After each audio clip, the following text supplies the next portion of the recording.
mga kalingap, magandang araw sa ating lahat kung saan sulok ng mundo tayo naroon ngayon, mapa Mindanao, mapa Luzon, mapa Visayas, mapa OFW, mga gandang araw sa ating lahat mga kalingap. Ngayong araw mga kalingap, magbigay tayo ng reaction dito sa live ni Papa Bear, no? Dito sa mga sinasabi ni Papa Bear ay agree talaga ako dito. Kaya pala napa-comment si Dalaga dito sa live ni Papa Bear kasi tusok na tusok sa kanya ang mga sinasabi. Siguro nasasaktan sa mga sinasabi. Totoo yung real talk ni Papa Bear. Agree ako dito, mga kalingap. Mga kalingap, pag-i-support si Papa Bear kung hindi pa kayo subscribe, pag-subscribe at panoorin nyo ang buong kabuuan ng video na ito na ano ako dito, natutuwa ako dito na mga real talk niya, no? Kaya tusok na tusok ang Dalaga dito, kaya napa-comment. Ay nako, totoo talaga to. Kaya bago po natin ipanood ang mga video at manood at pagbigay ng komento natin, subscribe ang Manang Kalingap, Bal Santos Matubang, Ate Edna Vlog, Kalingap Rab, Kalingap Ido, Jack Tapia Matubang at sa lahat ng charity vloggers, key boys at mga kasama ni kong actors sa KSSG. Suportaran natin mga kalingap at ang iyong lingkod sa araw na ito ay patuloy naglalambing sa inyong mga kalingap, pag-subscribe and hit ang notification bell para notify ka lagi sa aking mga video. Jasmine 05 channel mga kalingap. Huwag niyong kalimutan na i-subscribe mga kalingap at kung bago ka pa lang, pag-subscribe and click the notification bell para updated ka sa aking mga video lagi mga kalingap. Pag-support din ang ating mga kalingap partner, pag-support ang ating kalingap partners mga kalingap. At tara na mga kalingap, manood na tayo ng video at magbigay tayo ng komento dito. Tara, let's go, 1, 3, go! Lakad lang sa utang na loob po namin sa inyo. Sa utang na loob po namin sa inyo, Kuya Bal, kasi sinasabihan niyo po kami walang utang na loob. Yung utang na loob. Teka lang, hindi pa. Teka lang naman. Teka lang. Okay? Wait lang. Okay. So bibigyan ko lang ng reaksyon itong sinabi po ng nanay ni Bianbi. Okay? Which is about sa utang na loob. So, ganito pala sila magpasalamat, no? Itong pamilya na Labandera. Pakinggan natin guys, ha. Lakad lang Sa utang na loob po namin sa inyo. Sa utang na loob po namin sa inyo, Kuya Bal, kasi sinasabihan niyo po kami walang utang na loob. Yung utang na loob po namin sa inyo, diyan po pumapayag po kami kahit anong sabihin niyo, di ba? Kahit ano pong sabihin niyo sa amin. Kasi may utang na loob po, malaki ang utang na loob po namin sa inyo. Ha? Ano daw? Ang sabi ng nanay niya, malaki daw ang utang na loob nila kay Kuya Bal. Sure ba kayo na may utang na loob kayo? Kasi hindi ako sigurado eh. Kayo guys, ano sa tingin niyo? May utang na loob ba sila? Oo. Ako kasi hindi ako sigurado. Hindi ko lang alam sa inyo, ha. Pero para sa akin, sa opinion ko, hindi ako sigurado talaga na may utang na loob sila. O marunong silang tumanaw ng utang na loob doon sa tao na kinakausap nila, which is si Kuya Bal. Nasa tulpo eh. So ibig sabihin, ganito pala sila magpasalamat. Ganito pala sila magkaroon ng utang na loob. Ano? Okay? Ang sabi ng ina ng Labandera, no? Umapayag daw sila na i-content ang anak nila kahit ano pa daw ang ipagawa. Paano kung inutusan pala na tumalon sa building? Papayag ka rin? Sira ulo ka pala. Diba? Kahit ano daw ipagawa. Bakit nung nainitan, nagreklamo? Diba? Nagreklamo yung tatay na tamad. Okay? Dahil daw may utang na loob, kaya pumapayag daw sila na magulang nitong Bianbi sa mga pinapagawa. Utang na loob? Pero pinatulpo? Asan yung sinasabi mong utang na loob? Hindi namin makita. Baka may password yan, kayo lang ang nakakaalam. Pwede paki-share sa amin yung password ng utang na loob nyo na yan? Baka naman. Para naman na makita rin namin. Hindi lang yung kayo lang yung nakakaalam, di ba? Utang na loob pero pinatulpo. Teka. Kanino ba Okay? Kanino ba ako, teka lang ha, nag-iisip ako, kanino ba ako may utang na loob? May utang na loob ba ako sa magulang ko? Meron. May utang na loob ba ako sa, meron ba mga kaibigan na pinagkakautangan ng loob? Parang meron. Mga itulpo nga rin yung mga yan. May utang na loob ako sa kanila, pwede ko silang itulpo. Ganun yun? Talaga ba? Dahil ba talaga sa utang na loob kaya kayo pumayag na magulang nitong si Bianbi? Ano tingin mo sa amin, nanay? Kahapon lang inire ng parents namin? Aba, wag naman ganyan. Bakit kailangan yung gamitin ang salitang utang na loob? Nasa palagay ko may password pa kaya di namin makita. Kayo lang yung nakakaalam. O parang password kasi, no? Okay, bakit kailangan yung gamitin yung salitang utang na loob? Diyan sa tulpo? Ha? Kaya kayo pumayag po no na i-content ang anak nyo? Ano? Para masabihan na may utang na loob kayo, ganon. Pero yung utang na loob nyo may password nga. Kayo lang yung nakakaalam eh. Kasi di namin makita talaga, di namin makitaan. Ha? Kahit kitang-kita naman na wala talaga. Alam mo nanay, ang utang na loob, nararamdaman yan. Eh bakit wala kaming maramdaman? Di ba? Hindi porke sinabi mo na may utang na loob kayo, eh totoo na yon. Di ba? Di ba? Na may utang na loob talaga kayo. So, ayun mga kalingap, napanood nyo na naman, di ba? Talagang agree ako dito sa mga sinasabi ni Papa Bern sa utang na loob. Alam ko tong mag-inang to eh. Nagsasabi lang to ng utang na loob, pero hindi nila alam ang tunay na meaning ng utang na loob. Hindi galing sa puso, kundi galing ng sa bunganga, no? Kung talagang may utang na loob ka sa ang sinasabi mo may utang na loob ka, hindi mo ipatulpo si Kuya Bal. Kung malawak ang pag-iisip mo, kung wala kang atensyon, kasi hindi naman ganun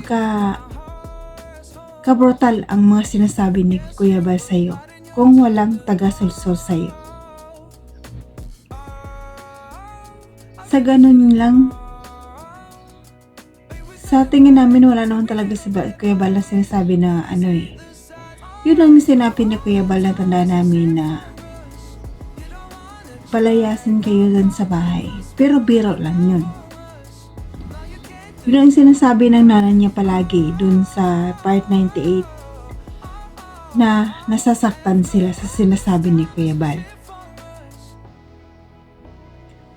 Pero ang issue dito, pinibigyan nila ng issue dito, yung pagbablog ni Kuya Bal sa dagat na hindi mainitan ang kanyang anak. Hindi niya ba naisip yun? Naglalakad yung anak niya papunta sa eskwelahan 2 hours bago makarating sa eskwelahan pa uwi at pagpa-uwi. Hindi ba? Kaya nung natatagpuan ni Dr. Lab, binigay kay Kalinga Prab, hindi niya matulungan. Kaya inirefer. Tapos nung nirefer na, nagkaroon ng maraming sponsor. Tapos nagkaroon ng sponsor, nagkaroon ng bahay. Ganun na lang ang sasabihin. Simple lang yun eh. Noon pa lang, kung nararamdaman mo na ganun, hindi nyo na sana tinuloy. Kaso lang, itinuloy nyo. Umabot ng 98 part ang episode at umabot ng 2 taon pa.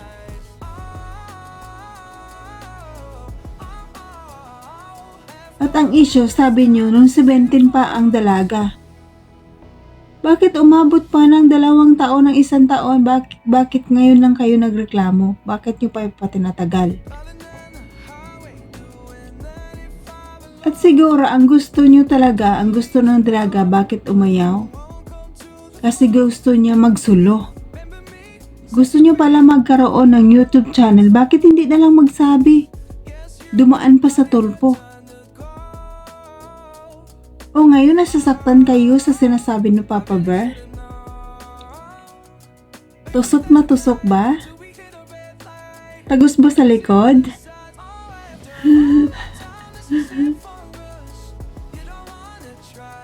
Grabe sila. Oy.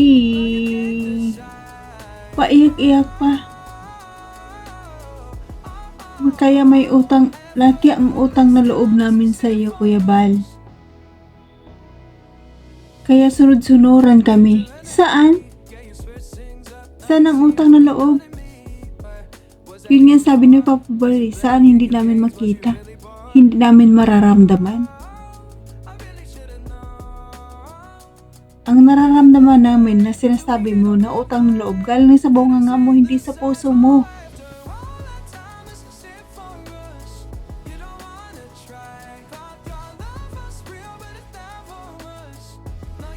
Nasasaktan ka sa anak mo. Isang ina, dapat na alalayan mo ang anak mo. Pero anong ginagawa na anak mo? Sinususulsulan mo ang anak mo. Yung anak mo pumayag i-vlog nung una pa lang, umpisa pa lang dahil gusto niyang tulungan kayo dahil sa kahirapan. Ngayon na natulungan kayo dahil sa kahirapan nyo at gumaan ang buhay nyo, gumanda ang buhay nyo. Yan pa ang igaganti nyo sa kalingap. At umabot pa ng 2 taon bago kayo magreklamo.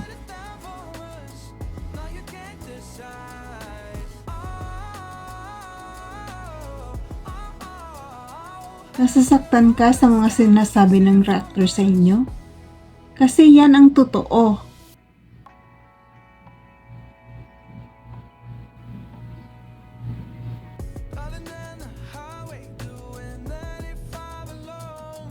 Marialto kayo kasi yan ang totoo.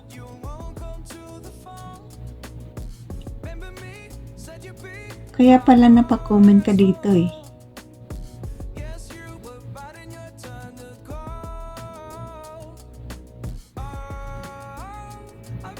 Kaya pala, tusok na tusok si Mastik. Tusok na tusok hanggang sa likod. Ay nako. Sinayang nyo ang pagkakataon, mga kalingap. Ay nako. Kaya pala ipa-take down ang mga video. Ayaw niya balik-balikan ang mga sinabi niya doon. Ang mga nakaraan nila na siya talaga ang nagbibigay ng motibo dito.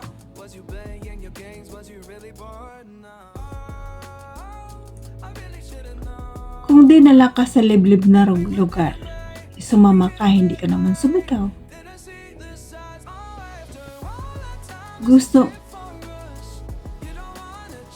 Ginusto mo rin. Kung dinala ka sa hotel sana, at kung sumama ka, ginusto mo rin. Diba?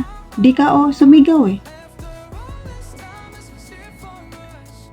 Malay mo, dinala ka dun sa liblib na lugar kasi gusto ni Kalingap Ido masolo ka at makausap ka ng maayos. Pero wala naman yatang ginawa. Kung binastos ka nun, sana sumigaw ka, lumabas ka. Kung may mga bahay naman kaya, hindi naman liblib kaya na lugar yun, madilim lang. Pero may bahay naman. Kung talagang binastos ka, sumigaw ka sana. Hindi ka naman yata pinilit. Baka nakulangan ka lang sa ginawa sa'yo.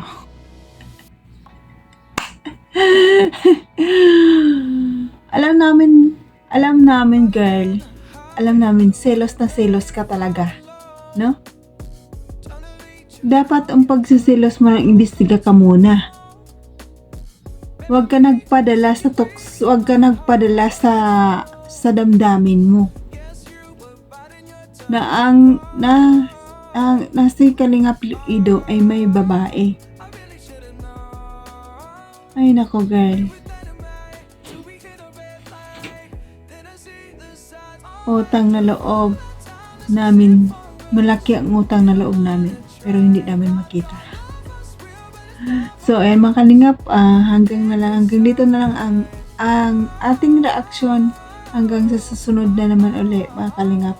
Sana supportahan niyo pa rin ako at huwag kayong magsawa. Kahit hindi naman ako maganda mag-reaksyon, nandyan pa rin kayo lagi mga kalingap.